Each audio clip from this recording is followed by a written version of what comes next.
स्वागत है आप सभी का ग्लोबल आईटी यूट्यूब चैनल पर। आज हम लोग इलेक्ट्रीशियन फर्स्ट ईयर के क्लास नंबर 20 कर रहे हैं। इससे पहले आपकी 19 क्लासेस हो गई हैं, जिसका प्लेलिस्ट आपके ग्लोबल आईटीआई के यूट्यूब चैनल पर बना दिया गया है और आप लोग प्लेलिस्ट से जाके 1 बाय 1 करके पूरी क्लास देखते रहिए। क्लास देखना बहुत जरूरी है। जरूरी इसलिए है क्योंकि आप लोगों का एक आदत बन गया है पीडीएफ। भाई केवल पीडीएफ देखने से और आंसर रटने से काम नहीं बनेगा, आपको थोड़ा समझना पड़ेगा हर एक क्वेश्चन को। यदि पहली बार क्वेश्चन पढ़ रहे हैं, पहली बार कोई भी आप कोर्स कर रहे हैं, तो उसे समझना बहुत जरूरी होता है। ठीक है, तो प्लेलिस्ट बना दी गई। प्लेलिस्ट कहाँ मिलेगी आपको? प्लेलिस्ट के लिए मैं बता देता हूं कि प्लेलिस्ट देखिए, आपके ग्लोबल आईटीआई के यूट्यूब चैनल पर जाना है और प्लेलिस्ट वाले सेक्शन में जाना है। ठीक है, देखिए ये है आपका अपना ग्लोबल आईटीआई का यूट्यूब चैनल।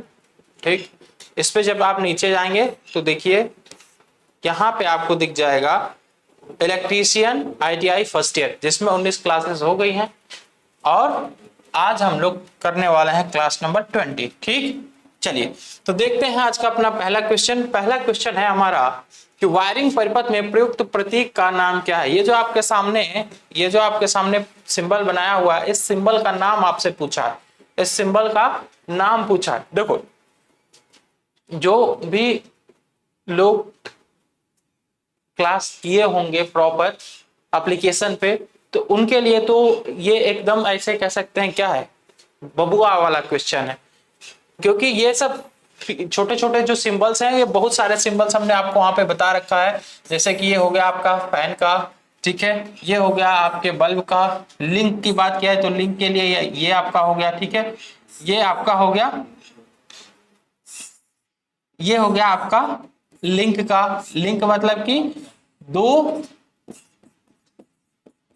दो टर्मिनल्स को जोड़ने के लिए लिंक की बात हो गई है। ठीक है, फिर आपकी बात क्या है, फ्यूज का। तो चलिए मैं दिखा देता हूं आपको, थोड़े बहुत सिंबल्स मैं आपको दिखा देता हूं। यहाँ पे सिंबल्स देख लेंगे तो थोड़ा आपको ज्यादा सहूलियत मिलेगी। ठीक है भाई, देखो ये है आपका सॉकेट। ये है आपका सॉकेट, 6 एम्पियर का सॉकेट है। 6 एम्पियर का सॉकेट इस तरीके से बनाया जाता है और ये इसे हमें जब अपने डायग्राम में यूज करना होता है तो इसका सिंबल कुछ ऐसे बना दिया जाता है। ठीक है ना, एक आधा वृत्त बनाओ, पहले आधा वृत्त बनाओ और ऊपर एक डंडी लगा दो। ठीक, जब यही चीज 16 एम्पियर वाला हो जाता है, जब यही सेम सॉकेट है, सॉकेट वो जिसमें आप ले जाके प्लग अपना लगाते हो, ठीक है, वही आपका सॉकेट है जिससे चार्जर का प्लग ले जाके लगाते हो ना, जहां पे वो चीज होता है प्लग, सॉकेट। ठीक है, तो सॉकेट जब 5 एम्पियर वाला होता है तो उसे एक अर्धचक्र से दिखाते हैं, और जब 16 एम्पियर वाला होता है तो यहाँ पे हम लोग दो ऐसे आधा वृत्त बना लेते हैं और उसके ऊपर डंडी दिखा देते हैं। ठीक है, यदि लैंप की बात होगी तो लैंप को हम लोग ऐसे क्रॉस बना के तब दिखाते हैं। फ्यूज को दिखाना होगा तो फ्यूज के लिए करना क्या है, जैसे आपने लिंक बनाया था, लिंक जैसा ही आपको बनाना है एक डब्बा, और बस इसको बीच से ऐसे काट देना है। बीच से ऐसे काट देना है। बीच से ये क्यों ऐसे किया जाता है? क्योंकि जो फ्यूज का एलिमेंट है, फ्यूज का जो फ्यूजिंग एलिमेंट है, वो इस तरीके से बीच में इंटरकनेक्टेड रहता है, बीच में वो जुड़ा रहता है। ठीक है, तो ये हो गया आपका फ्यूज। ये आपका सिंबल यहाँ पे बना भी हुआ है फ्यूज का। ये फ्यूज का सिंबल आप सभी को दिख रहा होगा। फिर बात करते हैं बेल की।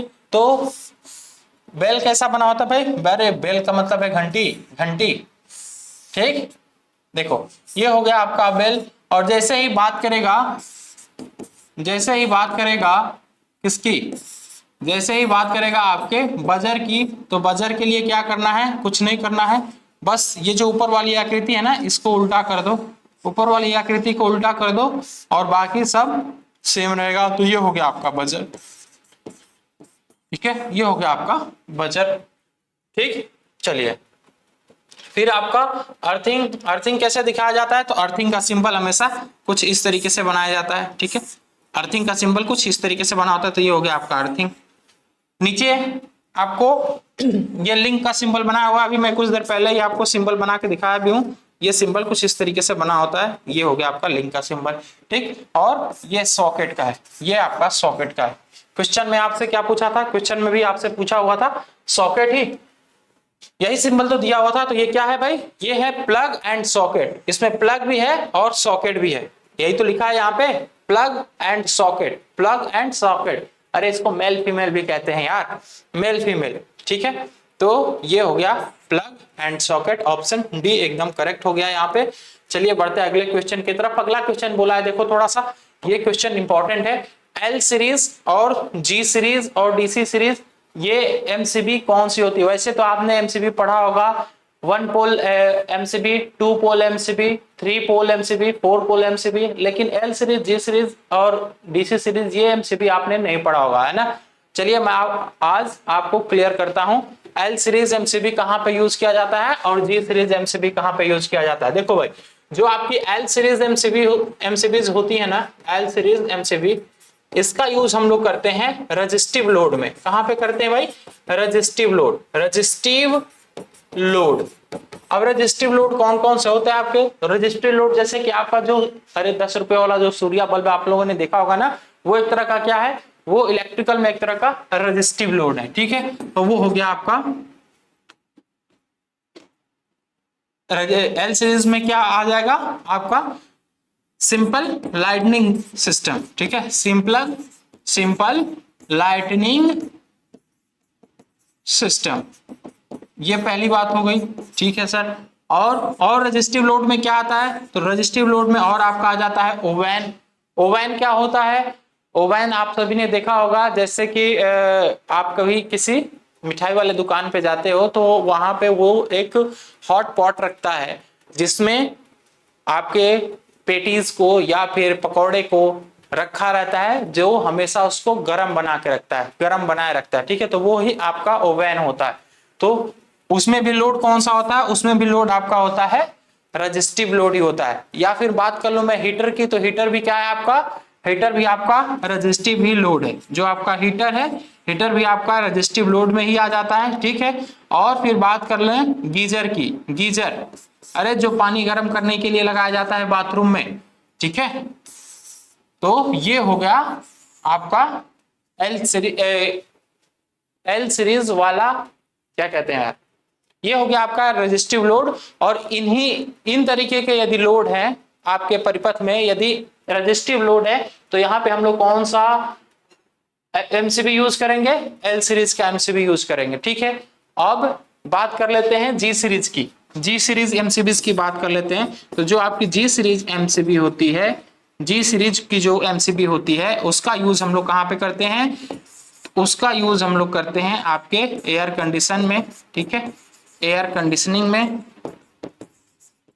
एयर कंडीशनिंग में। फिर आपकी बात कर लेते हैं तो हैंड टूल्स में, हैंड टूल्स में, ठीक है। और आपके मोटर के प्रोटेक्शन में, ठीक है, और आपके मोटर के प्रोटेक्शन में। कुल मिला के यदि बात करें तो ये कौन से लोड, जैसे कि ये रेजिस्टिव लोड था, तो इसमें कौन सा लोड होगा, तो इसमें यहाँ पे हो जाता है इंडक्टिव लोड, इंडक्टिव लोड, ठीक है। तो जो आपके इंडक्टिव लोड होते हैं वहां पे हम लोग जी सीरीज एमसीबी यूज करते हैं। जो आपका रजिस्टिव लोड होता है वहां पे हम लोग एल सीरीज का एमसीबी यूज करते हैं। उम्मीद करता हूं कि ये क्वेश्चन एकदम बेहतरीन तरीके से आप समझ गए होंगे। एल सीरीज जी सीरीज भी आपको एकदम अच्छे तरीके से समझ में आ गया होगा। तो यहाँ पे तो गीजर यदि मैं आंसर करूं तो किसी को कोई परेशानी नहीं होनी चाहिए भाई, ये आंसर एकदम गीजर वाला आंसर करेक्ट है, ठीक है। चलो बढ़ते हैं अगले क्वेश्चन की तरफ। किस प्रकार का स्विच सॉकेट में उपयोग करते हैं। ये जो आपका सर्किट दिया हुआ है नीचे, ये जो आपका नीचे सर्किट दिया हुआ है, इस सर्किट में किस प्रकार का स्विच यूज किया गया है, ये बोला which type off switch is used in the circuit. इस सर्किट में किस प्रकार का स्विच यूज किया गया है। देखो ये जो आपका स्विच है, ये जो आपका स्विच है, ये स्विच कौन सा है, इसी को कहते हैं हम लोग टू वे स्विच। इसको हम लोग कहते हैं two way switch, two way switch, ठीक है, टू वे स्विच। और टू वे स्विच का अक्सर यूज हम लोग कहां पे करते हैं, जीने की वायरिंग, जीने की वायरिंग, ठीक है, जीने की वायरिंग या फिर आपका जो खुला बरामदा रहता है वहां पे हम लोग इस स्विच का यूज करते हैं। तो ये कौन सा स्विच हो जाएगा हमारा, ये हो जाएगा आपका टू वे स्विच। कौन सा स्विच हो जाएगा भाई, टू वे स्विच। चलिए आगे बढ़ते हैं। कम धारा रेटेड केबल को उच्च धारा भार में जोड़ने से क्या प्रभाव होगा। देखो यार क्वेश्चन थोड़ा सा समझो, इस क्वेश्चन को थोड़ा सा समझिए। क्वेश्चन कहना क्या चाहता है, क्वेश्चन कहना यह चाहता है कि भाई यहां पे धारा पहले कम धारा है, कम धारा है, तो यदि धारा कम है तो आप लोगों ने ये फॉर्मूला पढ़ा होगा V equal to I into R. अरे ये फॉर्मूला सभी ने पढ़ा है ना, V equal to I into R. तो यहां से यदि मैं धारा का मान लिखूं तो धारा का मान क्या हो जाएगा, I इक्वल टू हो जाएगा आपका V बटा में R।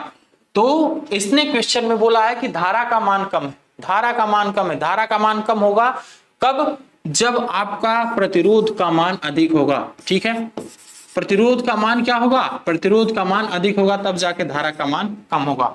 तो यहाँ पे बोला है कि प्रतिरोध का मान अधिक है। ठीक है, प्रतिरोध का मान अधिक है, ये बात हमें समझ में आ गई। ये कम धारा कहने का मतलब ही यही है कि इस केबल का प्रतिरोध अधिक है। नेक्स्ट क्या बोला है कि केबल को उच्च धारा भार में जोड़ने पर क्या प्रभाव होगा। अब कह रहा है ये कि यहाँ पे प्रतिरोध का मान अधिक है और इसमें यदि हम हाई वैल्यू की करंट फ्लो कराएं तो क्या होगा। हाई वैल्यू की करंट फ्लो कराएं तो सिंपल सी बात कि यहाँ पे हीट जनरेट होगा और आपकी केबल जल जाएगी। हीट जनरेट होगा और केबल आपकी जल जाएगी, केबल आपकी खराब हो जाएगी, cable damage due to heat. अब ये हीट कैसे जनरेट हुआ ये बात भी समझते हैं। तो देखो इसने पहले ही बोला है कि भाई प्रतिरोध का मान अधिक है। ये कैसे बोल दिया, क्योंकि इसने बोला है कि धारा का मान कम है। ठीक है, अब दूसरे स्टेटमेंट में बोला है इसने कि उच्च धारा, धारा का मान बढ़ा रहे हैं, धारा का मान बढ़ा रहे हैं तो हमारे पास पहले से ही अधिक वैल्यू का क्या है, अधिक वैल्यू का आपके पास रेजिस्टेंस है। तो इसको हम बाद में लिखेंगे, पहले लिख लेते हैं कि धारा का मान बढ़ा रहा है, धारा का मान बढ़ाया तो ये इसका मतलब है कि हीट इक्वल टू क्या होता है formula, heat equal to formula सभी को पता होगा, हीट इक्वल टू होता है आपका I square into R. I square into R यही तो फॉर्मूला होता है, तो हमने लिख दिया यहाँ पे आई स्क्वायर। ठीक, और ये हो गया आपका, ये हो गया आपका प्रतिरोध, ये हो गया आपका प्रतिरोध। अब देखो यहाँ पे धारा का मान कितना था, यहाँ पे धारा का मान कम था, ये आपका हो गया आई स्क्वायर, ये कम था और ये अधिक था, ये अधिक था। तो यहाँ पे जो हीट होगा, यहाँ पे जो आपकी उष्मा उत्पन्न होगी उसका मान कम होगा, उष्मा का मान कम होगा, का मान कम होगा, है ना। ये बात समझ में आ रही होगी कि हाँ सर यहाँ पे तो कम होगा, लेकिन यही बात कर ले यहाँ पे, तो यहाँ पे अभी इस धारा का मान बढ़ा दिया है और प्रतिरोध का तो मान पहले से यदि का, तो धारा का मान थोड़ा सा बढ़ाएंगे तो ये स्क्वायर है तो इसका मान अधिक बढ़ जाएगा। इस वजह से यहाँ पे हीट ज्यादा जनरेट होगा। ये बात सिंपल से लैंग्वेज में आपको समझ में आ गया होगा। ठीक है, तो यदि आपको ये क्लासेस अच्छी लग रही हैं तो क्लासेस को आप लोग लाइक भी करते चलिए, और पीडीएफ यदि आपको डाउनलोड करना है तो पीडीएफ डाउनलोड करने के लिए आप लोग सिंपल बस अपने मोबाइल के किसी भी ब्राउजर में सर्च करिए global ITI, global ITI search करिए। ग्लोबल आईटीआई सर्च करके जब आप अपने मोबाइल में सर्च करेंगे तो यहाँ पे राइट साइड में 3 डॉट दिखेंगे। ठीक है, 3 डॉट यहाँ पे दिखेगा, उस पर जब क्लिक करेंगे तो फिर आईटीआई कोर्स का एक ऑप्शन मिलेगा आपको, आईटीआई कोर्स का ऑप्शन मिलेगा। आईटीआई कोर्स पे जब आप क्लिक करेंगे तो फिर आपके सामने ऐसे इलेक्ट्रीशियन फर्स्ट ईयर और इलेक्ट्रीशियन सेकेंड ईयर का टैब दिख जाएगा। ठीक है, ये है आपका इलेक्ट्रीशियन सेकेंड ईयर और ये है आपका इलेक्ट्रीशियन फर्स्ट ईयर। देखो यहाँ पे लिखा हुआ है फ्री, यहाँ पे भी लिखा हुआ है फ्री, एकदम फ्री ऑफ कास्ट आपके लिए पीडीएफ ठीक है दे दिया जाएगा। और बाकी आप यहाँ पे टेस्ट भी दे सकते हैं,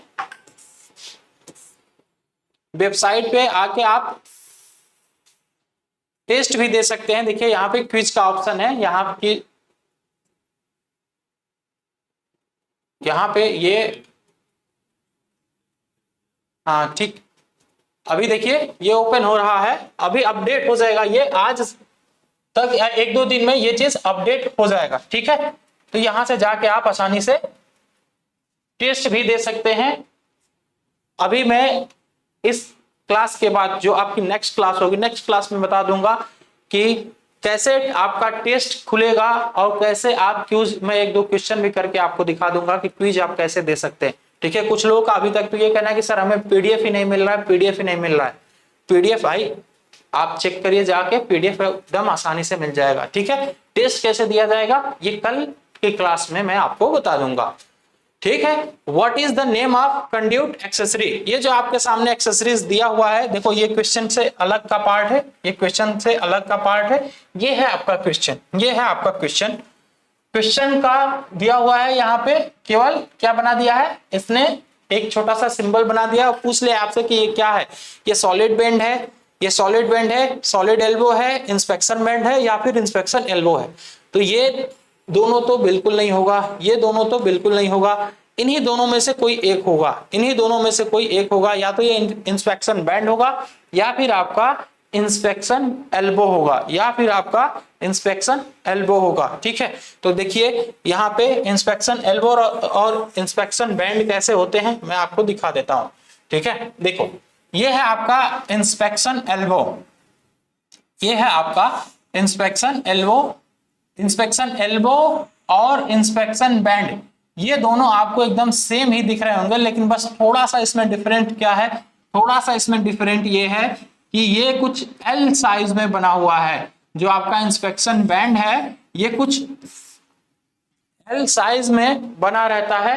ठीक है, और जो आपका ये इंस्पेक्शन एल्बो है, इंस्पेक्शन एल्बो आपका एल साइज में नहीं बना रहता है, ये ऐसे कर्व रहता है, ऐसे कुछ इस तरीके से कर्व बना हुआ है इसमें।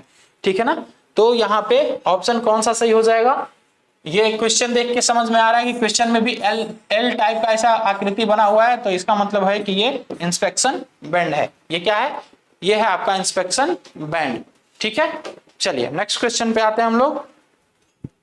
नेक्स्ट क्वेश्चन बोला है कि मध्यवर्ती स्विच के साथ कितने टू वे स्विच एक लैंप को 3 अलग अलग स्थानों से नियंत्रित करते हैं। ये तो बहुत सिंपल है, ये सभी जानते होंगे कि जीने की वायरिंग में 2 अलग अलग स्थान मतलब 2 स्विच यूज किए जाते हैं और 2 अलग अलग स्थानों से यहाँ पे इस लाइट को कंट्रोल किया जाता है। तो यहाँ पे कितने स्विच यूज किए जाते हैं भाई, 2 स्विच यूज किए जाते हैं। ठीक है, चलिए नेक्स्ट क्वेश्चन पे आते हैं हम लोग। नेक्स्ट क्वेश्चन बोला है कि कंसील्ड वायरिंग का क्या फायदा होता है, what is the advantage of concealed wiring. Concealed wiring होती कौन सी है, कंसील्ड वायरिंग कौन सी होती है, कौन सी वायरिंग होती है भाई कंसील्ड वायरिंग। कंसील्ड वायरिंग वो वायरिंग होती है जो आपके छत के अंदर जैसे मान लो कि ये आपका हो गया छत, तो इसके अंदर पाइप, छोटा छोटा पीवीसी पाइप, ऐसे पतला पतला पीवीसी पाइप डाल के इसके बाद किया जाता है, तो वो होती है आपकी कंसील्ड वायरिंग। इसका मेन फायदा क्या होता है, प्रोटेक्शन अगेंस्ट मॉइस्चर, नमी से सुरक्षा, नमी से सुरक्षा। ठीक है, तो यहाँ पे डी एकदम राइट आंसर है। नेक्स्ट क्वेश्चन देखते हैं हम लोग। नेक्स्ट क्वेश्चन बोला है कि ये आरेख आपके सामने दिया हुआ है, इस आरेख का नाम क्या है। ये जो आपके सामने आरेख दिया हुआ है इसका नाम क्या है। तो देखिए कौन कौन से आपके आरेख होते हैं, 3 तरह के आपके वायरिंग में आरेख होते हैं। एक होता है आपका इंस्टॉलेशन डायग्राम, एक होता है आपका वायरिंग डायग्राम और एक होता है आपका सर्किट डायग्राम, एक होता है आपका सर्किट डायग्राम। इंस्टॉलेशन प्लान हमने आपको यहाँ पे दिखा दिया है, ये देखिए ये है आपका इंस्टॉलेशन प्लान, ये है आपका इंस्टॉलेशन प्लान। इसमें डिस्ट्रीब्यूशन बोर्ड हमने अलग दिखाया है, ये आपका डिस्ट्रीब्यूशन बोर्ड है, ये भी आपका एक स्विच बोर्ड ही है। ठीक है, जो जहां जहां पे हमने क्लिप लगाया है वो क्लिप भी हमने दिखा दिया, पीवीसी पाइप को रोकने के लिए क्लिप लगाना पड़ता है ना, वो हमने दिखा दिया। फिर यहाँ पे एल्बो दिखा दिया। ठीक है, फिर यहाँ पे हमने एक जंक्शन दिखा दिया, ये आपका एक जंक्शन हो गया। ठीक, यहाँ पे भी एक जंक्शन हो गया और इधर हमारा ये आपका एनर्जी मीटर इधर हो गया। ठीक है, तो ये पूरा हमने क्या दिखा दिया, यहाँ पे जितना भी हमने इक्विपमेंट यूज किया सभी इक्विपमेंट को एक साथ दिखा दिया। तो ये हो गया आपका installation plan. Installation plan. Wiring diagram क्या होता है, वायरिंग डायग्राम में हमें ये दिखाना जरूरी होता है कि हम कितने वायर्स ले गए, नंबर ऑफ वायर्स की संख्या कितनी है। नंबर ऑफ वायर्स की संख्या कितनी है ये दिखाना बहुत जरूरी होता है। तो हमने ये दिखा दिया इसमें कि देखो भाई ये हमने एक यहाँ पे 2 वे स्विच ले लिया है, ये हमारा एक 2 वे स्विच है और यहाँ पे भी हमारा एक 2 वे स्विच है, 2 वे स्विच है, ठीक। और इस 2 वे स्विच को जोड़ने के लिए कितने तार लग रहे हैं, तो 1 2 3 3 वायर्स की जरूरत पड़ रही है। 2 इसमें फेज वायर आया है, 2 फेज वायर आया है और एक आपका न्यूट्रल वायर आया है, ठीक है। तो वायर्स की संख्या के साथ जो डायग्राम दिखाया जाता है उसी को कहते हैं वायरिंग डायग्राम, जिसमें वायर की संख्या निर्धारित की गई हो वही हो जाता है आपका वायरिंग डायग्राम। क्लियर हो गया है, ठीक। फिर बात कर लेते हैं हम लोग सर्किट डायग्राम। सर्किट डायग्राम क्या होता है, तो सर्किट डायग्राम वो डायग्राम होता है जिसमें हम लोग स्विचेस को या जो भी हमारे इक्विपमेंट हो रहे हैं उसको उसके सिंबल के साथ दिखाते हैं, उसके प्रतीक के साथ बनाते हैं, तो वो होता है हमारा सर्किट डायग्राम, ठीक है। तो यहाँ पे देखो हमने एक सिंबल बना दिया, ये किसका सिंबल है, ये आपके बल्ब का सिंबल है। यहाँ पे हमने एक स्विच बना दिया, ये कौन सा स्विच है, ये आपका 2 वे स्विच है, 2 वे स्विच है। तो हमने क्या किया यहाँ पे सिंपल एक स्विच का सिंबल बनाया है, फिर यहाँ पे भी हमने स्विच का सिंबल ही बनाया है। तो जिस डायग्राम में हम लोग सिंबल का प्रयोग करते हैं, सिंबल का प्रयोग करते हैं उसे क्या कहते हैं, उसे कहते हैं सर्किट डायग्राम। जिसमें वायर्स की संख्या को निर्धारित करते हैं उसे कहते हैं वायरिंग डायग्राम, और जिसमें पूरा इंस्टॉलेशन दिखाया जाता है कि कैसे कैसे हमारा पाइप गया है, फिर जंक्शन बॉक्स कहाँ पे बना है, कहाँ पे हमारा स्विच बोर्ड लगा हुआ है, कहाँ पे हमारा एनर्जी मीटर, ये सारी चीजें हम लोग दिखाते हैं। तो वो हो जाता है हमारा इंस्टॉलेशन प्लान, ठीक है। तो अब उम्मीद करता हूं कि आपको ये डायग्राम देख के एकदम आसानी से समझ में आ जाएगा कि ये कौन सा डायग्राम है। आप कहेंगे सर इसमें यहाँ पे इसने सिंबल दिखा दिया और यहाँ पे भी इसने सिंबल ही दिखा दिया, ये दोनों के दोनों सिंबल है, ये दोनों के दोनों क्या है, ये दोनों के दोनों सिंबल है। तो ये हमारा हो जाएगा कौन सा, सर्किट डायग्राम। ये क्या हो जाएगा हमारा सर्किट डायग्राम। वायरिंग डायग्राम कब होता है, जब इसमें वायर्स की संख्या दिखाई गई होती, ठीक है। ये चीज अब आप आसानी से पहचान लेंगे। चलिए बढ़ते हैं अगले क्वेश्चन की तरफ। यही जो मैं आपसे बार बार बोलता हूं ना कि भाई क्लास को समझना बहुत जरूरी है। आप लोग करते क्या हो कि भाई सर जल्दी से आगे बढ़िए, जल्दी से आगे बढ़िए, आगे बढ़ जाऊंगा यार, मुझे क्या करना है, मुझे बस ABCD कर दूंगा।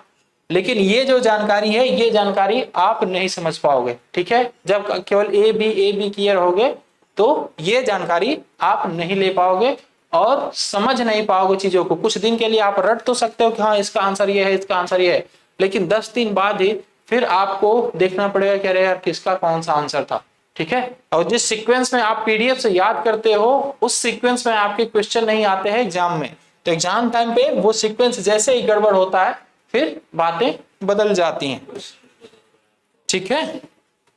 और किसी ने क्वेश्चन ABCD किया है और यदि ऑप्शन में जंबलिंग कर दिया, मतलब ए वाला ऑप्शन बी में दे दिया, बी वाला ऑप्शन सी में दे दिया, तो फिर क्या करेंगे, तो भी गड़बड़ हो जाएगा। हालांकि अब तो धीरे धीरे क्वेश्चंस के पैटर्न भी बदलने लगे और क्वेश्चन भी बदलने लगे। क्वेश्चन बदलेगा तभी मजा आएगा पढ़ने का और पढ़ाने का भी, ठीक है। चलो बात करते हैं अब हम लोग HRC फ्यूज की। HRC फ्यूज में बोला है कि फ्यूजिंग कैपेसिटी मतलब फ्यूजिंग फैक्टर का मान कितना होता है। तो याद रखिएगा हमेशा कि जो हमारा फ्यूज होता है ना, जो भी हम लोग फ्यूज यूज करते हैं तो फ्यूज का फ्यूजिंग फैक्टर हमेशा फ्यूजिंग फैक्टर हमेशा 1 से अधिक होना चाहिए, ठीक है। कितना होना चाहिए, हमेशा 1 से अधिक होना चाहिए, 1 से अधिक होना चाहिए। क्लियर, चलिए अच्छा अब बात कर लेते हैं कि जो हमारा फ्यूजिंग फैक्टर है सर इसका फॉर्मूला क्या होता है। तो फ्यूजिंग फैक्टर का मैं फॉर्मूला भी आपको बता देता हूं। फ्यूजिंग फैक्टर का फॉर्मूला हो जाता है आपका minimum fuse current divide by rated fuse current, ठीक है, divide by rated fuse current. ये होता है आपके फ्यूजिंग करंट का फॉर्मूला, ठीक है। फ्यूज करंट को यहां पे कैरिंग करंट कर लो, कैरिंग करंट, ठीक। फ्यूजिंग फैक्टर का फॉर्मूला हो गया और इसका मान हमेशा ग्रेटर देन 1 होना चाहिए, ग्रेटर देन 1 होना चाहिए। नए फ्यूज के लिए ये वैल्यू 1.1 होती है। और जब हम लोग इसमें रीवायरिंग करते हैं, मतलब कि दूसरा फ्यूज लगाते हैं, सेम ही फ्यूज में जो फ्यूजिंग एलिमेंट है हमारा उसको दूसरा लगाते हैं, दूसरा तार वहां पे लगाते हैं, तो उस समय ये वैल्यू 1.1 से बढ़ जाती है, 1.21 या 1.41 हो जाती है। ठीक है, लेकिन नया फ्यूज है तो उस समय उसकी वैल्यू 1.1 ही रहती है। चलो नेक्स्ट बात करते हैं किस प्रकार के रिले को एसी और डीसी दोनों से संचालित किया जाता है। तो एसी और डीसी से संचालित होने वाला रिले आपका है इंपल्स रिले, इंपल्स रिले। ठीक है, चलो नेक्स्ट बात करते हैं कि विद्युत उपकरण में प्रयुक्त सामग्री का क्या नाम है। ये जो आपके सामने सामग्री दिया हुआ है ये तो सिंपल ही दिख रहा होगा आपको कि इसमें कितने पिन बने हुए भाई। तो ये हो गया आपका एक पिन, ये हो गया आपका दो पिन, और एक ये नीचे नीचे की तरफ भी बना हुआ है। अरे यार 3D डायग्राम देखने आता है कि नहीं आप सभी को? 3D डायग्राम देखने आता है ना? तो ये आपका क्या है, ये है आपका 3 पिन। लेकिन ये बताओ कि क्या ये केवल पिन वाला प्लग ही है? इसको देखने पे के बाद पता चलेगा कि कुछ ऐसी आकृति कहां पे बनी होती है जो आपके एडाप्टर होते हैं। अरे लैपटॉप वाला चार्जर या फिर आपके पीसी का जो चार्जर होता है वहां पे कुछ इसी तरीके का आकृति बना रहता है। उसका जो जो लैपटॉप का आपका एडाप्टर होता है उसको जब हम लोग कनेक्ट करते हैं तो कुछ ऐसी ही आकृति बनी होती है। अब जो आपके पिन होते हैं तो आपने पिन को देखा होगा, जैसे ये आपका हो गया, मान लो कि ये आपका हो गया एक छोटा सा चार्जर, ये आपका हो गया एक छोटा सा चार्जर, तो इसमें दो पिन हमने ऐसे लगा दिया। ठीक है, दो पिन हमने ऐसे लगा दिया। पहले जो आपका नोकिया का फोन आता था, नोकिया के फोन में 3 पिन होते थे, एक यहाँ पे मोटा सा पिन होता था है ना, और 2 इधर किनारे किनारे पे होते थे, तो वो होता था आपका 3 पिन। और इस समय तो आपके 2 ही पिन वाले आ रहे हैं, तो जब 2 पिन को दिखाना होगा तो वो इस तरीके से दिखाया जाएगा। लेकिन ये जो आपके सामने दिख रहा है प्लग, ये कौन सा प्लग है? तो ये iron connector with directly entry है। ठीक है, सीधे प्रवेश के साथ लौह संयोजक है, सीधे प्रवेश के साथ लौह संयोजक इसको कहते हैं। ठीक है, चलिए सामग्री प्रतीक का नाम बताना है। आपके सामने ये सामग्री दिया हुआ है, ये आपका सामग्री नहीं है, ये आपका एक सिंबल ही है। ये क्या है? ये आपका एक सिंबल ही है, और इस सिंबल का नाम बताना है आपको कि इस सिंबल का नाम क्या है। इस सिंबल का नाम क्या है ये आपको बताना है। ठीक है, चलिए तो देखो भाई, जहां पे इस तरीके से, जहां पे आपका इस तरीके से कहीं पे पॉइंट बना होगा तो ये आपका हो जाता है single pole, single pole single switch, single switch. ठीक है, ये इसका नाम बन जाता है। और जहां पे इसमें ऐसे 2 बन जाता है तो उसे हम लोग कह देते हैं multi position switch single pole. Pole अभी भी हमारा सिंगल ही है, पोल अभी भी हमारा सिंगल ही है, लेकिन अब इसमें पोजीशन 2 हो गए हैं, एक पोजीशन इधर हो गया और एक पोजीशन इधर हो गया। ठीक है, तो ये जब केवल एक ही पोजीशन रहेगा तो ये पोल नहीं, पोजीशन लिख लो। ठीक है, single position single pole switch, single position single pole. ठीक है, और जब इसमें 2 बन जाएगा तो ये बन जाता है हमारा multi position switch single pole. ठीक है, चलिए घरेलू तारों में लचीले तारों का क्या उद्देश्य है? What is the purpose of flexible cords in domestic wiring? Domestic wiring में लचीले तार क्यों यूज किए जाते हैं? लचीले तार, ये तो सिंपल सा इसका एग्जांपल होगा कि लचीले तार इसीलिए यूज किए जाते हैं ताकि आसानी से उसे कहीं पे तोड़ा मरोड़ा जा सके, है ना। ये इतना छोटा सा इसका आंसर होना चाहिए, या फिर ये भी हो सकता है कि इसको ट्रांसपोर्ट किया जा सके आसानी से। भाई यदि फ्लेक्सिबल नहीं होगा तो वो ट्रांसपोर्टेबल भी तो नहीं होगा।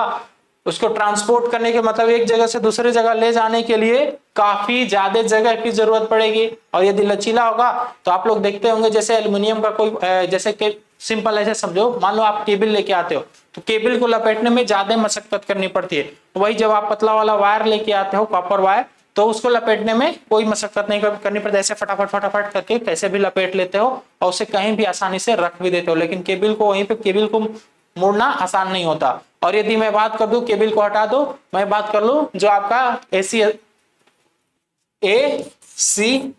अरे कौन सा होता है,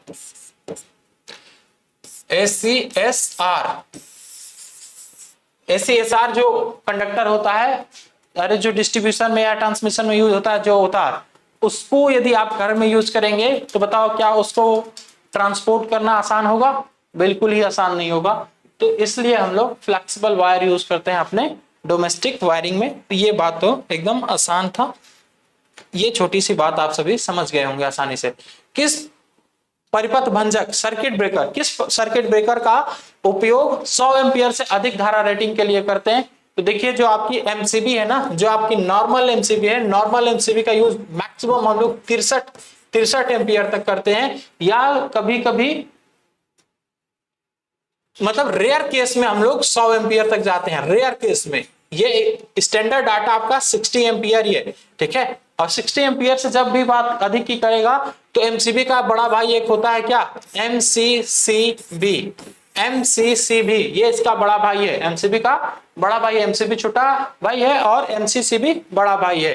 तो mounted case circuit breaker, mounted case circuit breaker, ये नाम तो कुछ उसी तरीके से हो जाता है जैसे कभी कभी आप लोगों ने देखा होगा साउथ में जो नाम रखे जाते हैं, तो जैसे मान लीजिए कि पापा का नाम सेंथियल है, ठीक है, और उनके 3 बेटे हैं, तो पहले बेटे का नाम सेंथियल ए रख दिया जाएगा, दूसरे का नाम सेंथियल बी रख दिया जाएगा, तीसरे का नाम सेंथियल सी रख दिया जाएगा, ठीक है। तो उसी तरीके से कुछ यहाँ पे भी नाम रखा गया इसका कि ये छोटा भाई है तो ये एमसीबी हो गया, ये बड़ा भाई है तो ये इसका नाम एमसीसीबी हो गया, एक सी और लगा दिया, ठीक।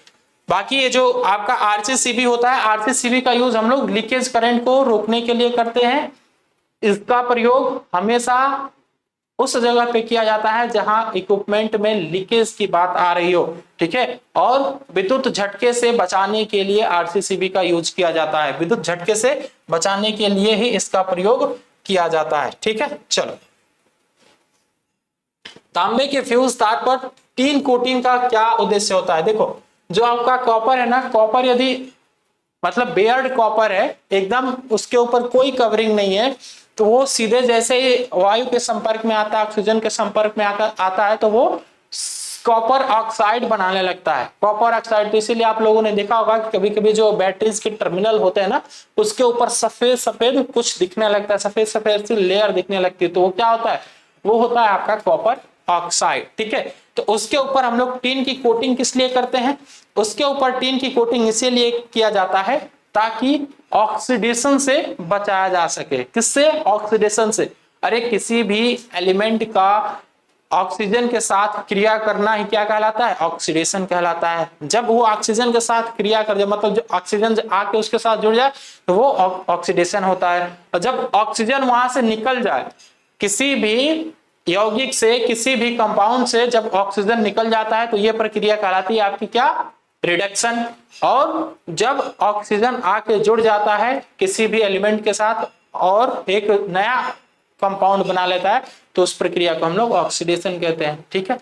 तो जब कॉपर ऑक्सीजन के साथ मिलकर कॉपर ऑक्साइड बना लेता है, तो इसे कहते हैं हम लोग ऑक्सीडेशन। और उसी चीज से रोकने के लिए हम लोग कॉपर के ऊपर टीन की कोटिंग कर देते हैं, ठीक है। तो उम्मीद करता हूं कि आज का सेशन आपको बहुत अच्छे तरीके से समझ में आया होगा और आप बहुत अच्छे तरीके से इसको पढ़े भी होंगे। पढ़ाई ढंग से करते रहिए, मेहनत करते रहिए। चलिए अब मिलते हैं हम लोग नेक्स्ट क्लास में नेक्स्ट क्वेश्चंस के साथ। धन्यवाद।